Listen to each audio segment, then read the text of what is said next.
नमस्कार, प्राइम 24 मिडियामा यहाँहरूलाई स्वागत छ। म रमेश बराल। सुरुमा मुख्य समाचारका मूल शीर्षकहरू। ललिता निवास प्रकरणमा मिनबहादुर सहितको बन्दी प्रत्यक्षीकरण, रिट भट्टराई र फुयालको संयुक्त इजलाससँगै सोही काण्डमा थप 3 जना पक्राउ। रेडक्रस जस्तो परोपकारी संस्था समेत सत्तारूढ दलको भागभण्डामा। कोसीमा थापालाई मुख्यमन्त्री बनाउन देउबाले मागी लिङ्गेनसँग सहयोग। इन्धनको मूल्य घटेसँगै तेस्रो पटक हवाई भाडा समायोजन गर्ने तयारी। नारायणगढ मुगलिन सडकको शास्तिले बढायो हवाई यात्राको चाप। प्रतिनिधि सभा, प्रदेश सभा र स्थानीय निर्वाचनमा 15 दिनभित्र प्रचार गर्न पाउने गरी कानुनी प्रस्ताव। वैदेशिक रोजगारीमा जानेको सङ्ख्यामा उल्लेख्य वृद्धि। अहिलेसम्मकै धेरै 7 लाखको लिए श्रम स्वीकृति। +2 परीक्षा दिएका विद्यार्थीको ध्यान विदेशतिर, कन्सल्टेन्सीमा भिड बढ्यो। पोखराका एक इन्सपेक्टरले महिला प्रहरीलाई आपत्तिजनक म्यासेज पठाएको भनी छानबिन समिति गठन। काकालाई बाबु बनाएर नागरिकता बनाउन खोज्दा दम्पति पक्राउ। यस पटकको कक्षा 10 को एसी नतिजा पुरानै पद्धति अनुसार सार्वजनिक गरिने। असुरक्षा बढेको भन्दै ललितपुर जिल्ला अदालतका कर्मचारी सर्वोच्चमा कागजातमा ठप्प। अब केही अन्तर्राष्ट्रिय प्रसङ्ग। जेनिन शिविरमा इजरायली सेनाको हवाई हमला, 2 प्यालेस्टिनीको मृत्यु। मेस्कीकोमा मेयरले गरे गोहीको बिहे। त्यस्तै खेलमा क्रिकेट। नेपाल विश्वकप छनौटमा बाहिरिएको 1 सातापछि बल्ल अध्यक्ष र कार्यवाहक सचिव जिम्बाब्वे पुगे। आज मिति 2080 साल असार महिना 20 गते बुधबार, इस्वीसम्म 2023 जुलाई 5 तारिक। देश तथा विदेशका सम्पूर्ण ताजा खबर लिएर आएको छु। अन्तिमसम्म हेरेर साथ दिनुहोला।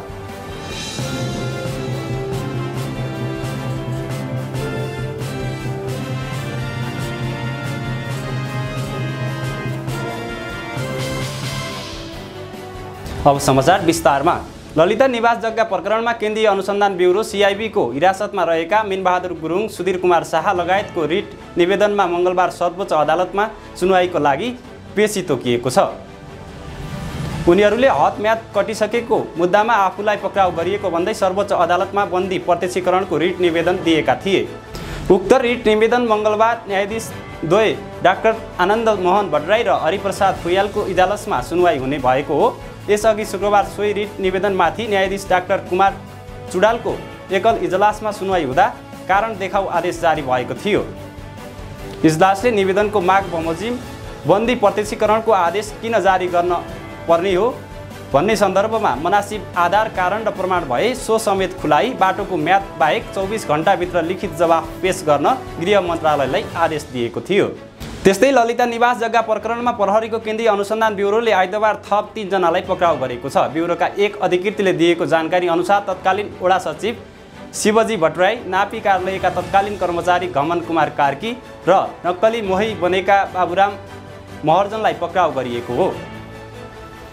सरकारी लिखित कृत्य मुद्दामा उनीहरूलाई पक्राउ गरिएको ती अधिकारीले जानकारी दिए। ब्युरोले यसअघि 4 जनालाई पक्राउ गरी अदालतबाट म्याद थप गरिसकेको छ। ललिता निवास प्रकरणमा ब्युरोले नियन्त्रणमा लिएको सङ्ख्यामा अब 7 पुगेको छ। सार्वजनिक संस्थान भागभण्डा, कूटनीतिक नियोगमा भागभण्डा, संवैधानिक निकायमा भागभण्डा, विश्वविद्यालयमा भागभण्डा, यी सबै विषयलाई आम बनाइसकेका राजनीतिक दलले रेडक्रस जस्तो परोपकारी तथा तटस्थ अन्तर्राष्ट्रिय संस्थाको नेतृत्वमा पनि भागभण्डा गर्न लागेका छन्। भ्रष्टाचारले थितलिदो भइसकेको रेडक्रसले साख दलीय भागभण्डाले समाप्त हुने भएको छ। तटस्थ, स्वायत्त र स्वयंसेवी सहायता संस्थाका रूपमा विश्वविख्यात रेडक्रसको नेपाल संयन्त्र नेतृत्वको सत्तारूढ दलले भागभण्डा गरेका छन्। बकाइदा काङ्ग्रेस, माओवादी र एकीकृत समाजवादीका नाममा पद छुट्याएर माइनुट गरेपछि औपचारिकताका लागि निर्वाचन मञ्चन गर्नका लागि लगिएको छ। केन्द्रीय कार्यसमितिमा काङ्ग्रेसले अध्यक्ष, उपाध्यक्ष खुल्ला, उपमहामन्त्री सहित 15, माओवादीले उपाध्यक्ष महिला, कोषाध्यक्ष सहित 8, एकीकृत समाजवादीले महामन्त्री कोषाध्यक्ष सहित 6 जना पाउने लिखित सहमति भएको छ। अन्य दलका लागि 4 जना राख्ने तर उनीहरूसँग सहमति हुन नसक्ने सत्तारूढहरूले यी पद आपसमा समानुपातिक रूपमा बाँडफाँड गर्ने सहमति भएको छ। सहमति पत्रमा सत्तारूढ दलको प्रतिनिधित्व गर्दै काङ्ग्रेसका सुदर्शन प्रसाद नेपाल, मनोज कुमार थापा र विनोद कुमार बस्नेत, माओवादीका नारायण तिमिल सेना तथा एकीकृत समाजवादीका भूपति लाल श्रेष्ठले हस्ताक्षर गरेका छन्। दलीय हस्तक्षेप सिरोपर गर्दै कार्यसमिति चयन गर्न जिल्ला प्रशासन कार्यालय काठमाडौँले प्रक्रिया अघि बढाएको छ। आर्थिक भ्रष्टाचारले अस्तव्यस्त बनेको रेडक्रसमा तत्कालीन अध्यक्ष सञ्जीव थापा नेतृत्वको कार्यसमिति भङ्ग भए यता अधिवेशन हुन सकेको छैन। थापा नेतृत्वको कार्य समितिले रेड क्रसको केन्द्रीय गोदाम घर बनाउन भक्तपुरमा जग्गा खरिद गर्दा काठमाडौँको प्रदर्शनी मार्ग स्थित केन्द्रीय रक्त सञ्चार भवन निर्माण ठेक्का लगाउँदा र खानेपानी स्वास्थ्य भवन परियोजनाहरू वितरण एवं स्वीकृत गर्दा आर्थिक अनियमितता गरेको विवरण सार्वजनिक भएको थियो। वर्ष 2065-66 देखि 2075-76 सम्म 15 अर्ब 95 करोड 6,26,000 रुपैयाँ वैदेशिक सहायता लिँदा रेड क्रसले समाज कल्याण परिषदद्वारा स्वीकृत नलिई खर्च गरेको थियो। त्यस विषयमा अख्तियार दुरुपयोग अनुसन्धान आयोग, गृह मन्त्रालय काठमाडौँ, जिल्ला प्रशासन कार्यालय, नेपाल प्रहरीको केन्द्रीय अनुसन्धान ब्युरो, समाज कल्याण परिषद र राष्ट्रिय योजना आयोगले समेत छानबिन तथा अनुसन्धान गरिरहेको छ। भ्रष्टाचार सम्बन्धी छानबिनमा सहयोग गर्नुका सट्टा सत्तारूढ दलहरूले रेड क्रसको स्रोतमा पहुँच पुग्ने गरी भागबण्डामा नयाँ कार्य समिति चयन गर्न योजना बनाएका हुन्। दलीय सहमतिबाट नेतृत्व चयन गर्ने प्रपञ्चमा सहयोग पुग्ने गरी जिल्ला प्रशासन कार्यालयले असार 10 गतेमा रेड क्रस केन्द्रीय कार्यालयलाई पत्र पठाएको छ। जबकि रेड क्रसको विधान 2020 17औं संशोधन 2075 सहित र रेड क्रसको निर्वाचन नियमावली 2049 मा व्यवस्था गरिए बमोजिम केन्द्रीय प्रदेश र जिल्ला कार्य समितिको निर्वाचनमा निर्वाचन अधिकारी तोक्ने अधिकार केन्द्रीय कार्य समितिलाई मात्र छ। मन्त्रीले निर्वाचन प्रतिनिधिहरूको नामावली प्रमाणित गर्ने व्यवस्था छ। रेड क्रस दर्ता गर्ने क्रममा आफैले स्वीकार गरेको रेड क्रसको विधान विपरीत जिल्ला प्रशासन कार्यालयले अधिवेशन गर्ने पत्राचार गरिदिएको छ।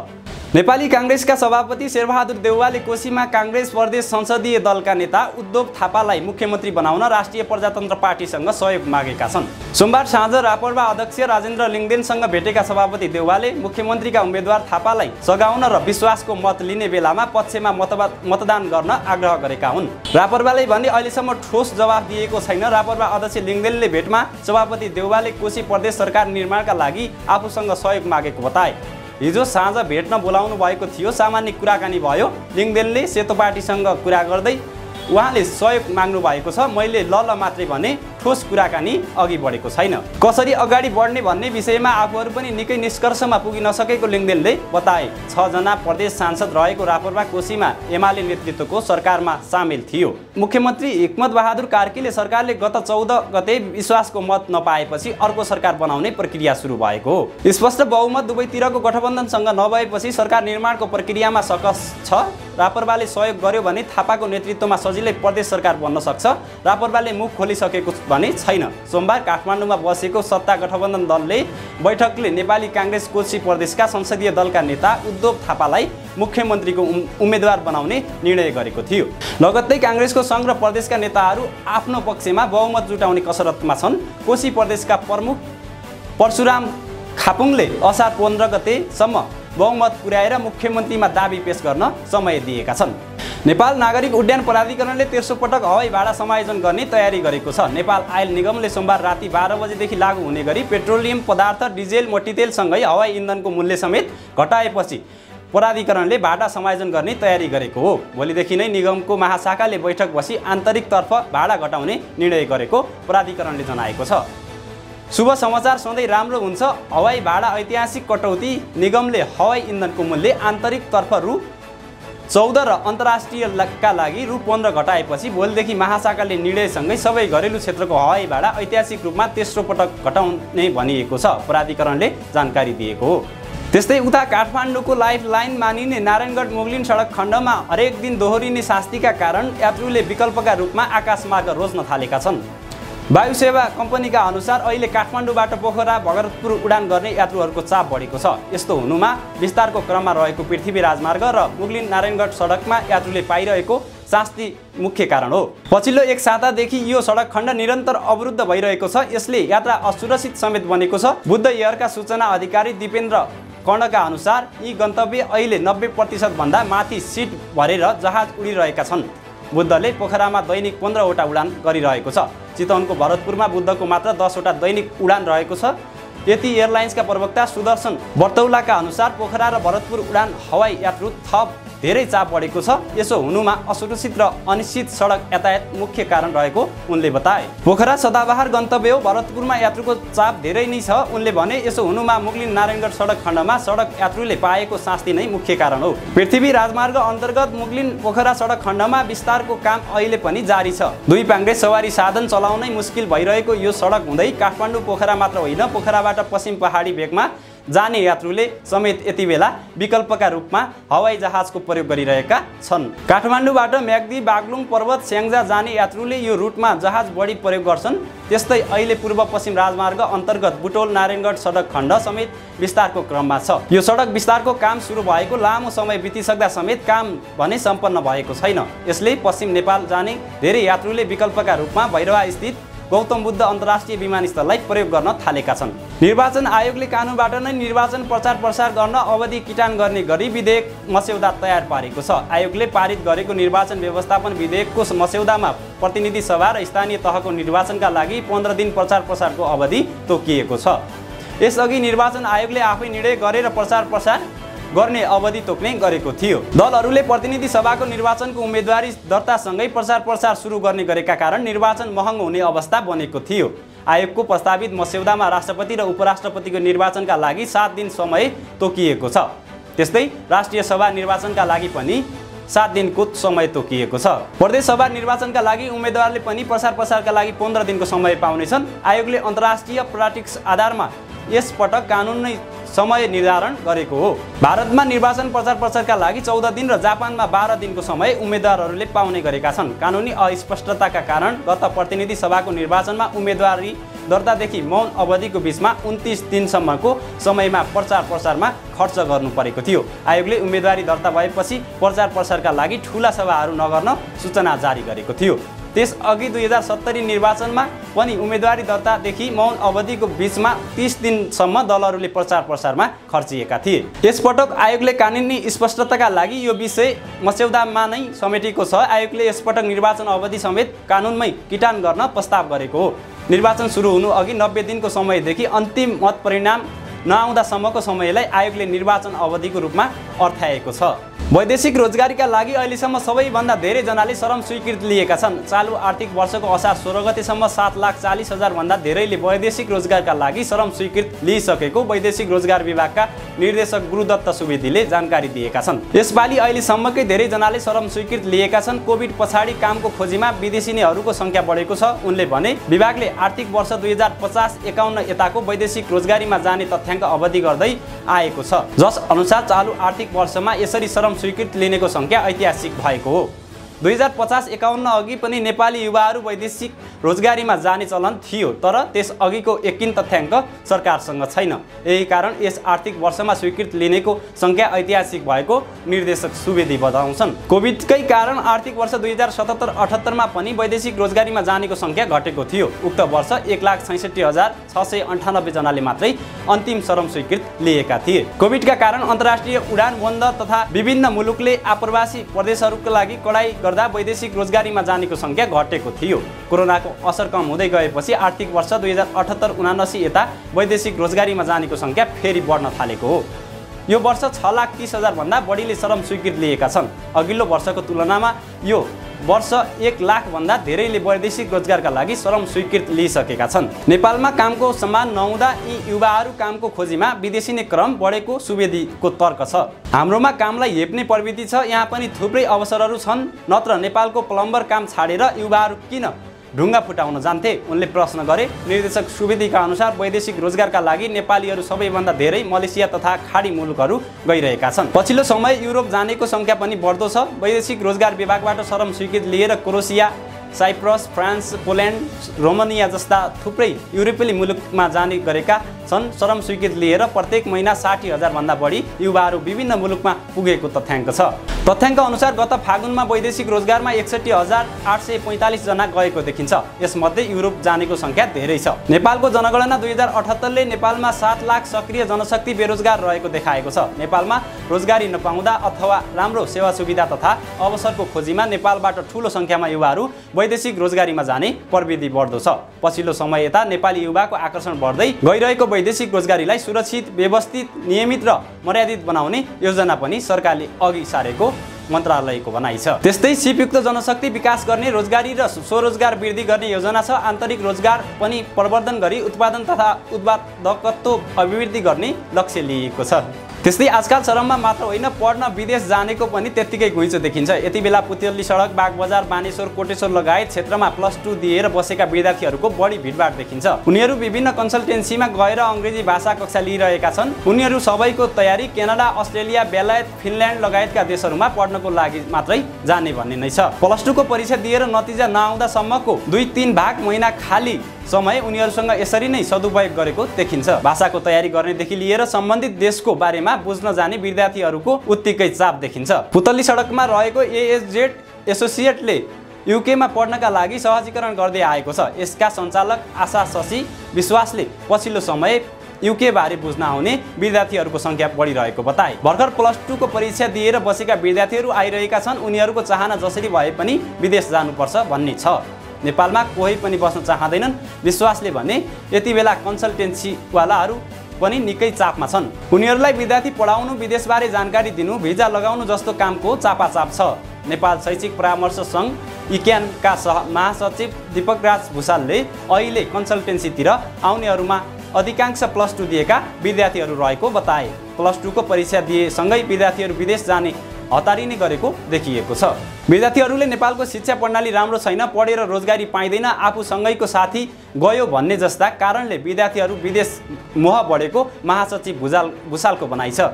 अधिकांश विद्यार्थीहरू अस्ट्रेलिया, क्यानाडा, अमेरिका, बेलायत, फिनल्यान्ड जस्ता देशमा जानको लागि बढी केन्द्रित रहेको उनले बताए। हालै सम्पन्न हिसान शैक्षिक मेलामा उच्च शिक्षाका लागि बुझ्न आउने विद्यार्थीहरूको सङ्ख्या निकै कम पाइएको थियो। विगतको तुलनामा अहिलेको मेलमा उच्च शिक्षाका लागि बुझ्न आउने विद्यार्थीहरूको सङ्ख्या निकै रहेको हिसानका वरिष्ठ उपाध्यक्ष युवराज शर्माले जानकारी दिए। जिल्ला प्रहरी कार्यालय कास्कीमा कार्यरत इन्स्पेक्टर सुभाष तिमेसेनाले माताहतकै महिला प्रहरीलाई आपत्तिजनक म्यासेज पठाएको भन्दै छानबिन अघि बढेको छ। पीडित महिला प्रहरी इन्स्पेक्टरले तिमेसेनाले पठाएको भनिएको म्यासेजको स्क्रिनसट ट्विटरमा पोस्ट गर्दै आफूलाई असुरक्षित बनाएको उल्लेख गरेकी थिइन्। अब बोल्ने नामक ट्विटर ह्यान्डलमा स्क्रिनसट पोस्ट गर्दै उनले लेखेकी छिन्, नेपाल प्रहरीको शक्ति मार्फत सुरक्षा सेवकको नै महिलामा असुरक्षा सिर्जना गरिरहेका छन्। उनले पोस्ट गरेको स्क्रिनसटमा तिमेसेनाले आफू ती महिला प्रहरीको शरीरको फ्यान भएको फोटो पठाउन अनुरोध गरेको लगायत म्यासेज छन्। ट्विटरमा ह्यान्डलमा उक्त विवरण सार्वजनिक भए लगत्तै कास्की प्रहरीले छानबिन गर्न समिति गठन गरेको छ। इलाका प्रहरी कार्यालय सिसुवामा कार्यरत डीएसपी प्रकाश दाहालले संयोजकत्वमा इन्स्पेक्टरदेखि प्रहरी जवानसम्म सदस्य रहेको छानबिन समिति गठन गरेको कास्कीका प्रहरी प्रमुख एसएसपी अजय केसीले बताए। इन्स्पेक्टरको म्यासेज पठाएको हो कि होइन, हामी साइबरबाट छानबिन गर्छौं। एसएसपी केसीले भने छानबिनबाट दोषी देखिए कारबाही अघि बढ्छ। इन्स्पेक्टर तिमेसेनाले म्यासेज पठाएको भनिएको इन्स्टाग्राम अकाउन्ट उनको हो कि होइन भन्ने यकिन गर्न छानबिन समितिलाई निर्देशन दिएको उनले बताए। यसका लागि प्रहरीको साइबर ब्युरोलाई अनुरोध गरिएको छ। यता तिमेसेनाले पनि एसएसपी केसीलाई निवेदन दिएका र उक्त इन्स्टाग्राम अकाउन्ट ह्याक भएको र आफूले नचलाएको बताएका छन्। मैले चलाउँदै आएको इन्स्टाग्राम आइडी अन्य कसैले ह्याक गरी चलाइरहेको र उक्त आइडीबाट मेरो आफन्त मित्रहरूलाई अश्लील खालका म्यासेज गरी रहेको हुँदा उक्त व्यक्तिलाई खोज तलास गरी कानुनी कारबाही गरिपाऊँ भनी निवेदनमा भनेका छन्। बाबुको नाममा काकाको नाम राखेर नागरिकता बनाइदिँदै गर्दा बुटोलमा एक दम्पति पक्राउ परेका छन्। बुटोल उपमहानगरपालिका 1 का 43 वर्षीय रमेश कौशोधन र 42 वर्षीय सीता कौशोधन पक्राउ परेका हुन्। उनीहरू आइतबार इलाका प्रशासन कार्यालय बुटोलमा सीताका 3 सन्तानलाई बाबुको नाममा दोस्रो पनि अर्थात् काका रमेशको नाम राखेर नागरिकता बनाउन आएका थिए। वडाको सिफारिस सहित आएका उनीहरूलाई इलाका प्रशासनले नियन्त्रणमा लिई इलाका प्रहरी कार्यालयको जिम्मा लगाएको थियो। इलाका प्रशासन कार्यालय बुटोलका सूचना अधिकारी विष्णु प्रसाद गेवालीका अनुसार उनीहरूले आफ्नो छोराछोरी भन्दै 2055 साल 10 महिना 5 गते जन्ममिति र 2059 साल 1 महिना 17 गते जन्ममिति भएका 2 जना छोरा र 2056 साल 11 महिना 5 गते जन्मसहित भएका 1 जना छोराको नागरिकता लिँदै थिए। इलाका प्रहरी कार्यालय बुटोलका प्रहरी नायब उपरीक्षक दानबहादुर थापाले सीताका आफ्नै सन्तान भए पनि रमेशले दाजुलाई सन्तानलाई आफ्ना नामबाट नागरिकता दिन लागेको भेटिएको बताए। उनका अनुसार सीताका पनि 3 सन्तान जन्माएर भारततिर गएर नफर्केपछि देवर रमेशसँग विवाह गरेकी थिइन्। रमेशले बाबुका रूपमा आफ्नो नाम दिएर हुर्काएको आफ्नै नामबाट नागरिकता बनाउन लागेका थिए। सन्तानका बाबु जीवित रहेको तर नागरिकता विहीन छन्, उनीहरूलाई नागरिकता प्रदान गर्नका लागि बुटोल उपमहानगर वडा नम्बर 1 का वडा अध्यक्ष नगेन्द्र बस्नेतले सिफारिस गरेका थिए। कक्षा 10 को नतिजा पुरानै ग्रेडिङ पद्धति अनुसार सार्वजनिक गरिने भएको छ। राष्ट्रिय परीक्षा बोर्डले गत वर्ष अनुसार नै नतिजा सार्वजनिक गर्ने निर्णय गरेको हो। बोर्डले यसपटकका लागि पुरानो निर्देशिका अनुसार नतिजा सार्वजनिक गर्ने निर्णय गरेको राष्ट्रिय परीक्षा बोर्ड कक्षा 10 का परीक्षा नियन्त्रक विष्णु नारायण श्रेष्ठले जानकारी दिए। बोर्डले 2069 को कक्षा 10 को नतिजा शुक्रबार भित्रमा सार्वजनिक गर्ने तयारी गरेको छ। परीक्षा सार्वजनिक गर्ने अन्तिम तयारीमा छौं, शुक्रबार भित्र सार्वजनिक गर्छौं श्रेष्ठले भने। लेटर ग्रेडिङ अनुसार सबै विषयमा 35% नतिजा नआउने विद्यार्थीको नन ग्रेडिङ हुने भन्ने छ, तर बोर्डले यो वर्ष उक्त निर्णय कार्यान्वयन नगर्ने भएको हो। कानुन व्यवसायीबाट आफूहरूलाई खतरा भएको भन्दै ललितपुर जिल्ला अदालतका कर्मचारी कार्यालय छाडेर सर्वोच्च अदालत पुगेका छन्। कानुन व्यवसायीबाट आफूलाई धम्की आएको र कार्यस्थल बसेर कामकाज गर्न नसक्ने अवस्थामा रहेको भन्दै कर्मचारीहरू सर्वोच्च अदालत पुगेका हुन्। असार 18 गते नेपाल बार एसोसिएसन केन्द्रीय कार्य समिति आयोजकमा ललितपुर जिल्ला अदालत बाहिर आम सभा गरी कर्मचारीको मानमर्दन हुने गरी अभिव्यक्ति दिएको र बारले आफ्नो क्षेत्राधिकारी र सीमा मिचेर कुनै अमुक्त कर्मचारीलाई यहाँ सरुवा गर भन्नु कानुन विपरीतको कार्य भएको भन्दै आपत्ति जनाएको छ। ललितपुर जिल्ला अदालतका श्रेष्ठदार विष्णु प्रसाद पाण्डेले लगाएको समूह यति बेला सर्वोच्च अदालत पुगेको छ। कर्मचारीहरू कामकाज छाडेर सर्वोच्च अदालत पुगेपछि सर्वोच्च अदालत प्रशासनले कर्मचारीसँग छलफल गरी काममा फर्किन आग्रह गरेको छ। यद्यपि कर्मचारीहरूले भने आफूहरूको जीवधनको सुरक्षाको ग्यारेन्टी नभएसम्म काममा नफर्कने चेतावनी दिएका छन्। आफ्नो कर्मचारीको गल्ती भए छानबिन गरी कारबाही गर्न समेत आफूहरूले सर्वोच्च अदालत प्रशासनसँग माग गरेको र जसको गल्ती हो उसलाई कारबाही हुनुपर्ने आफूहरूको माग रहेको श्रेष्ठदार पाण्डेले बताए। पाण्डेले भने हामी यथा अवस्थामा कार्यकक्षमा बसेर कामकाज गर्न नसक्ने अवस्थामा पुगेका छौँ, त्यही भएर हामी यति बेला सर्वोच्चमा छौँ। हामी विवादलाई बढाउने भन्दा पनि समाधान गर्नुपर्छ नै भनेर लागेका छौँ, तर बार एसोसिएसन भने यसलाई अतिरञ्जित बनाउन लागिरहेको छ। हामी जसको गल्ती हो त्यसलाई कारबाही गर्नुपर्छ भन्ने पक्षमा छौँ, तर भने कर्मचारीको मनोबल गिराउने र क्षेत्र अधिकारी मिचेर सरुवाको माग गर्नतिर अग्रसर छ। हामीलाई सुरक्षा खतरामा समेत भएपछि हामी कार्यालय जान सकेका छैनौँ। कर्मचारीहरू कार्यालयमा उपस्थित नभएपछि ललितपुर जिल्ला अदालतमा पेशी व्यवस्थापन लगायतको काम हुन सकेको छैन। न्यायाधीशहरू भने अदालत पुगेका छन्। अन्तर्राष्ट्रिय प्रसङ्गमा इजरायली सेनाबाट वेस्ट बैंकको जेसिस शिविरमा हवाई हमला गर्न 2 जना प्यालेस्टिनी मारिएका छन्। घटनामा 25 जना घाइते भएका छन्। इजरायलले जेनिस शिविरमा हवाई हमला सुरु गरेको र सामाजिक सञ्जालमा आवासीय भवनहरूमा धुवाँ आएको भिडियोहरू देख्न सकिन्छ। इजरायली रक्षा बलले जेनिन क्षेत्रमा बृहत सैनिक अपरेसन सञ्चालन गरेको छ। आतंकवादी पूर्वाधारमा निशाना बनाएको दाबी गरेको छ। त्यस्ता शिविर आतंकवादीको गढ रहेको इजरायलको दाबी छ। त्यस क्षेत्रमा दर्जनौं सशस्त्र नकाबधारी प्यालेस्टिनीहरू शिविरका गल्लीहरूमा परिचालित हुने गरेका छन्। गत महिना इजरायली सेनाले सोही क्षेत्रमा छापा मार्दा कम्तीमा 6 प्यालेस्टिनी मारिएका थिए। वेस्ट बैंकमा छापा मार्न इजरायलले हेलिकप्टरको प्रयोग गरेको थियो। हमलामा 7 जना इजरायली सैनिक र सीमा प्रहरी अधिकृत घाइते भएका छन्। नेपालमा खडेरी परेको बेला वर्षा होस् भनेर भ्यागुताको बिहे गरिदिने चलन छ। मानिसले जनावरसँग बिहे गरेको कुरा भने नेपालमा सुनिँदैन, तर मेक्सिकोमा भने एकजना मेयरले एक खतरनाक जनावरसँग बिहे गरेका छन्। मेक्सिकोको ओआक्सकामा राज्य स्थित सान पेट्रो हुआमेलमा सहर मेयर ह्याङ्गो सासोले 7 वर्षको गोहीसँग परम्परागत तरिकाले बिहे गरेका हुन्। सहरमा सुख तथा समृद्धिका लागि भन्दै उनले गोहीसँग बिहे गरेको बताएका छन्। वास्तवमा उक्त सहरमा सुख शान्ति समृद्धिका लागि गोहीसँग बिहे गर्ने परम्परा सयौंदेखि चलिआएको छ। मेयर सोसाले बेहुली बनाएको आफ्नो गोहीलाई चुम्बन गरेको तस्बिर तथा भिडियोहरू सार्वजनिक भएका छन्। बेहुली गोहीले मुख भने बन्द गर्नका लागि बाँधिएको छ। सानी राजकुमारी नाम दिएको उक्त बेहुली गोहीलाई सो सहरमा धरती माताको प्रतीक मानिन्छ। सहरको राजनीतिक नेतृत्वसँग गोहीको बिहेलाई मानिस र ईश्वरको मिलनको रूपमा लिइन्छ। सहर चोन्टल र हुआबे आदिवासी समुदायमा यस्तो गोहीसँग बिहे गर्ने परम्परा रहँदै आएको छ। गोहीसँग बिहे गरेपछि मेयर सोसाले पत्रकारहरूसँग कुराकानी गर्दै सो परम्परा दुई समुदायको संस्कृति बीच मिलन भएको बताए। पछिल्लो 230 वर्षदेखि चल्दै आएको उक्त परम्परा अनुसार मेयरलाई चान्टेल समुदायको राज्य मानिन्छ भने पोथीगोइलाई हुआवे समुदायकी राजकुमारी मानिन्छ। यी दुई समुदायको मेलमिलापको प्रतीकको रूपमा सोही विवाहलाई लिइन्छ। र अन्त्यमा खेल प्रसङ्गमा नेपाल क्रिकेट सङ्घ क्यानका अध्यक्ष चतुरबहादुर चन्द र कार्यवाहक सचिव दुर्गराज पाठक यति बेला जिम्बाब्वे पुगेका छन्। शुक्रबार क्यानको बोर्ड बैठक सकिएपछि अध्यक्ष चन्द र कार्यवाहक सचिव पाठक शनिबार साँझ जिम्बाब्वेतर्फ लागेका थिए। अध्यक्ष चन्द अन्तर्राष्ट्रिय क्रिकेट सङ्घ ICC को निमन्त्रणामा त्यसतर्फ गएका हुन्। आगामी 10 देखि 14 जुलाईमा दक्षिण अफ्रिकामा हुने ICC वार्षिक कन्फरेन्स सुरु हुन 9 दिन बाँकी रहँदा अध्यक्ष चन्द जिम्बाब्वे पुगेका हुन्। अध्यक्ष चन्द र कार्यवाहक सचिव पाठक जिम्बाब्वेबाट दक्षिण अफ्रिका जानेछन्। कार्यवाहक सचिवलाई भने जिम्बाब्वे क्रिकेटले निमन्त्रणा पठाएको थियो। ICC विश्वकप छनौट प्रतियोगिता सुरु भएको 10 दिनपछि मात्र सचिवलाई जिम्बाब्वे क्रिकेटले निमन्त्रणा आएको थियो। बोर्ड बैठकमा केन्द्रीय सदस्यहरूले नेपाल विश्वकप छनौट प्रतियोगिताबाट बाहिरिएको एक सातापछि जिम्बाब्वे जानुको औचित्यबारे प्रश्न गरेका थिए। केन्द्रीय सदस्यले ICC को कार्यक्रम अध्यक्ष जाने कुरा ठिक भए पनि 8 दिन अघि नै जाने कुराको विरोध गरेका थिए। यस्तै नेपाल छनौटबाट बाहिरिसकेको अवस्थामा दुवै जनाको हवाई टिकटको दुवै तर्फको खर्च 10 लाख रुपैयाँ भन्दा माथि आउँछ। अझ होटेलमा बस्दा दैनिक 150 अमेरिकी डलर भन्दा बढी खर्च हुन्छ। यति मात्र होइन, दैनिक 200 अमेरिकी डलर भत्ता पनि हुन्छ। क्यानका एक कर्मचारीको भनाइ छ, यसले संस्थालाई भार पर्ने बाहेक अरू केही पनि फाइदा गर्दैन।